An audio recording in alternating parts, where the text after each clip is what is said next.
আসসালামু আলাইকুম। সকালবেলা চা খাইতে আসছিলাম, সেই যে তমেজ কাকার লোকে দেখা, সে একজন ভালোবাসার মানুষ। এই তমেজ কাকা আসলে ছোটবেলা থেকে তার এমনই দেখি, আমাদের এখানে যারা মুরব্বী আছে এবং আমার দাদাও আছে, আমার দাদাও কিন্তু তার কাছ থেকে সরিষার তেল নিছে। সে কিন্তু ব্যবসা না করলেও পারে, তার ছেলেরা নিষেধ করে, কিন্তু সে এই বয়সে মানুষের মাঝে সবার সাথে একটু কথাবার্তা বলবো, অনেক পরিচিত তার কাস্টমার আছে, সেজন্য সে গ্রামে আসলে ঘুরে। আমি আজকেও দেখাবো, দেখেন এই যে সে খাঁটি সরিষার তেল, সে আগে গরু দিয়ে না নিজে আপনার সরিষার তেল ভাঙ্গায় বিক্রি করতো।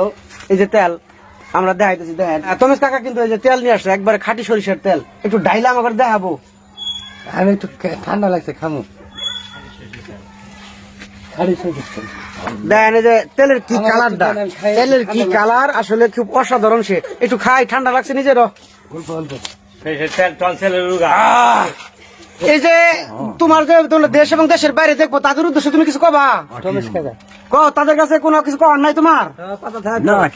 ক্ষমা ঠমা চাওয়া বা মোরব বাসো কোন তো তাই না?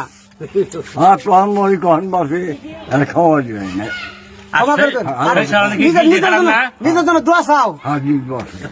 কুব্বত কাকা কিন্তু আসলে কখন মোরা কি সময় মানুষের হায়াত মতের গেল, সে কিন্তু সবার কাছে ক্ষমা চাইছে, কারণ মেলা জায়গায় ঘুরছে মেরছে। সবাই তার জন্য দোয়া করবেন। আল্লাহ হাফেজ।